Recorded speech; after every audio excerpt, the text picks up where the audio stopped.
राम राज्य की स्थापना श्री राम के द्वारा नहीं होती। राम राज्य तो वस्तुतः है, जैसा मैंने कहा। अगर सब कुछ ईश्वर का है तो राम राज्य तो होना ही चाहिए था, किंतु नहीं। राम राज्य के स्थान पर अगर हमारे जीवन में अभिमान का राज्य है, काम का राज्य है, क्रोध और लोभ का राज्य है, बाहर भी अगर अनचाहे व्यक्तियों का राज्य है, तो वस्तुतः राम राज्य की स्थापना का तत्व माने। वह किसके द्वारा हुआ?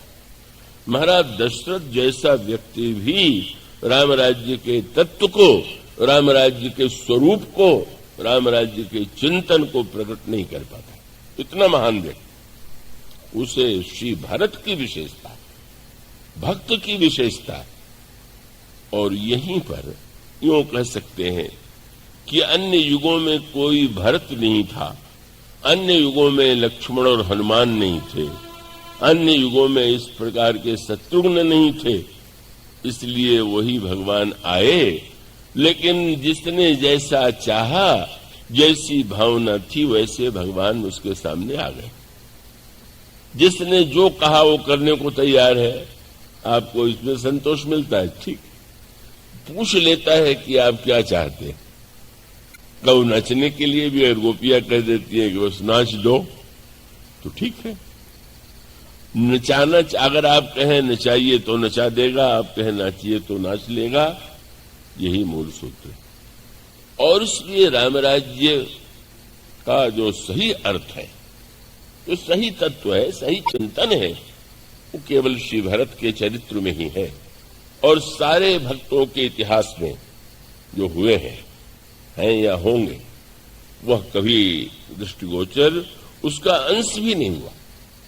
श्री भरत को अगर आप तुलना करके देखें, इससे उन भक्तों की निंदा न समझ लीजिएगा। उसका तात्पर्य है कि वो पात्र में तो भिन्नता होती ही है। एक सरोवर से जल भर करके ले आने वाले के पास जितना बड़ा बर्तन होगा, जैसा पात्र होगा, उतना वो जल ले आवेगा। उस अनंत ईश्वर को ग्रहण करने के लिए आपका हृदय जितना विशाल होगा, उतना विशाल ईश्वर आपके सामने प्रकट होगा। इसलिए राम राज्य की स्थापना का श्रेय किसे है? श्री भरत को। क्योंकि श्री भरत ये मानते ही नहीं कि राम राज्य की स्थापना करना है।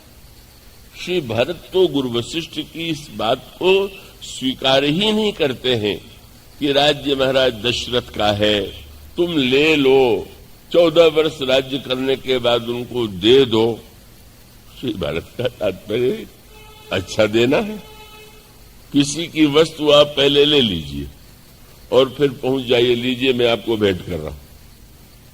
सामने वाले को कैसा लगेगा? अच्छा निकला है देने वाला। मेरी वस्तु इसने जेब से निकाल लिया और निकाल करके उसमें से थोड़ा रख लिया और थोड़ा सा कह लीजिए आपको भेंट दे रहे।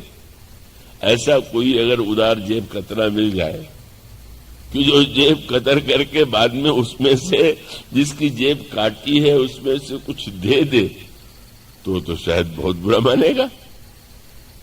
ये तो ईश्वर की कृपा है कि जो लोग थोड़ा बहुत दे देते हैं, फूल ही दे देते हैं, वस्तु ही दे देते हैं, उससे मान लेता है। मान लेना उसके स्वभाव की विशेषता है। वस्तुतः जिसे आप कह सकें कि समर्पण क्या है। हमारे श्री गिरीश जी ब्रह्मचारी आए हुए हैं, बड़े श्रेष्ठ श्रीमद् भागवत के वक्ता हैं। अभी बातचीत चल रही तो समर्पण के विषय में उन्होंने प्रश्न किया।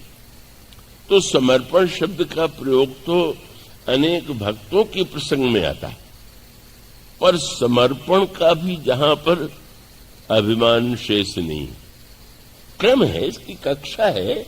पहले व्यक्ति वस्तु को अपनी मानता है, अपनी मानता है तो फिर धर्मशास्त्र कहता है कि भाई तुम्हारे पास जो वस्तु है उसमें दूसरों को भी तो दो।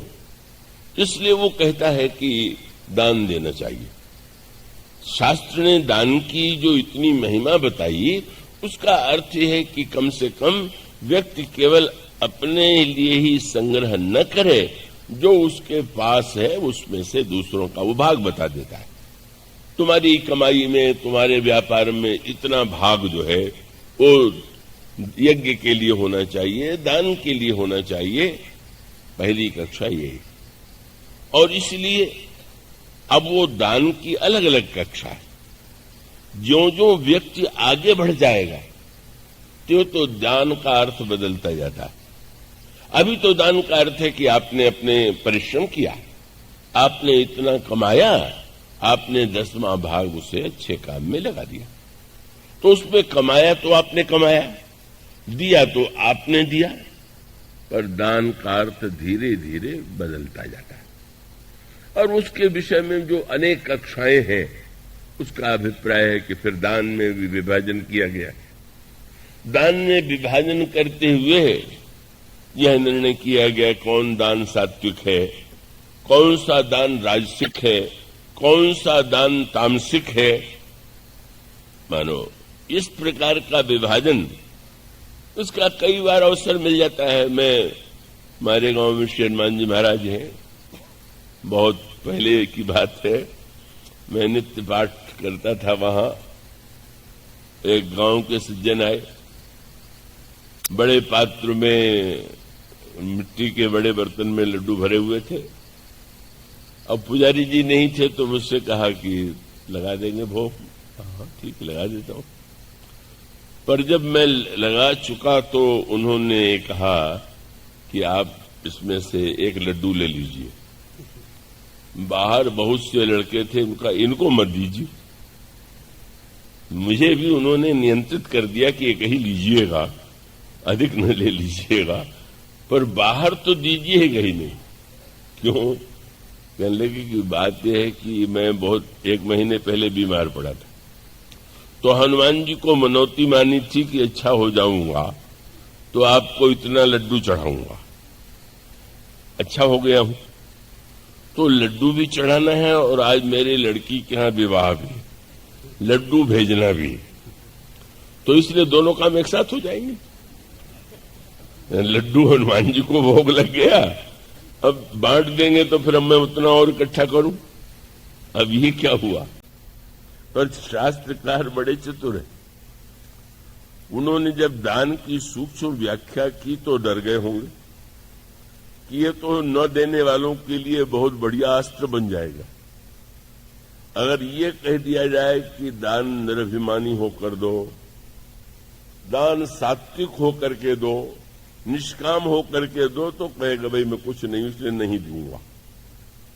इसलिए उन्होंने रामायण में जो पंक्ति लिखी, बोले कि दान कैसे देना चाहिए, तो बोले एन केन विधि दीन्हे दान करई कल्याण।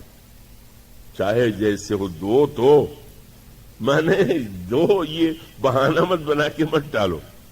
उन्होंने कहा श्रिया देयम, भ्रिया देयम, लज्जा देयम, भयम दे, कुछ भी हो डर दो जरूर। डर के मारे दे दो, भय के मारे दे दो, संकोच के मारे दे दो। क्यों कह दिया? कि बहुत ऊंची व्याख्या कभी कभी व्यक्ति को ऐसा उपाय बता देती है कि वो उसका दुरुपयोग कर सके। अभी एक विनोद का एक सुनाया सज्जन ने, संबलपुर में एक सज्जन ने सुना कि दान में अभिमान नहीं होना चाहिए, लौकिक कामना से मुक्त होना चाहिए। स्वभाव से कृपण माने जाते थे। कोई यज्ञ था तो लोग दान लेने के लिए पहुंच गए, चाहे थोड़ा भी देंगे, पर उन्होंने कहा कि मैं ऐसे नहीं देता, चेक लिख के दूंगा। चेक लिख करके दे दिया। देखा तो उसमें 3 लाख रुपए की राशि थी, और वो बेचारे गदगद हो गए कि इतना बड़ा कृपण, कल्पना हो सकती थी कि 3 लाख दे देंगे, और उत्साह में लेके चले तो गए। पर जब बैंक में पहुंचे तो दिखाई दिया कि उसमें हस्ताक्षर ही नहीं था। लौट करके आए, आप इसमें हस्ताक्षर करना भूल गए? बोले वाह, मैंने सत्संग में सुना था कि अभिमान और नाम की भावना छोड़ देना चाहिए, इसीलिए हस्ताक्षर नहीं किया कि नाम हो जाएगा, अभिमान हो जाएगा। अगर ऐसा अर्थ हो जाए तब तो कोई दान ही नहीं देगा। अभिमान छोड़ दो, ये कर दो, ऐसा करो, बिल्कुल अधिकारी को दान दो। हमारे शाहजहानपुर में इसका अर्थ है कि सूक्ष्म स्तर पर प्रारंभ में ही व्यक्ति नहीं पहुंच जाता, बल्कि वो सूक्ष्म स्तर कभी कभी व्यक्ति को एक भ्रांति में डाल देता है। मेरे शास्त्री ने कहा ठीक है, दान देंगे तो स्वर्ग मिलेगा, दान देंगे तो अगले जन्म में मिलेगा, दान देंगे तो बहुत सुख मिलेगा। बिल्कुल ठीक है, इसी कामना से, इस भावना से देने में भी आपत्ति नहीं। किंतु अगर व्यक्ति के जीवन में लक्ष्य बढ़ना है, आगे बढ़ना है, तो उसे वहीं तो नहीं रुक जाना है। फिर वो क्रमशः पहले ज्ञान की वृत्ति आती है, फिर त्याग की वृत्ति आती है, फिर समर्पण की वृत्ति आती है, और फिर समर्पण के बाद समर्पण के का जो संकल्प है वह भी समाप्त हो जाता है।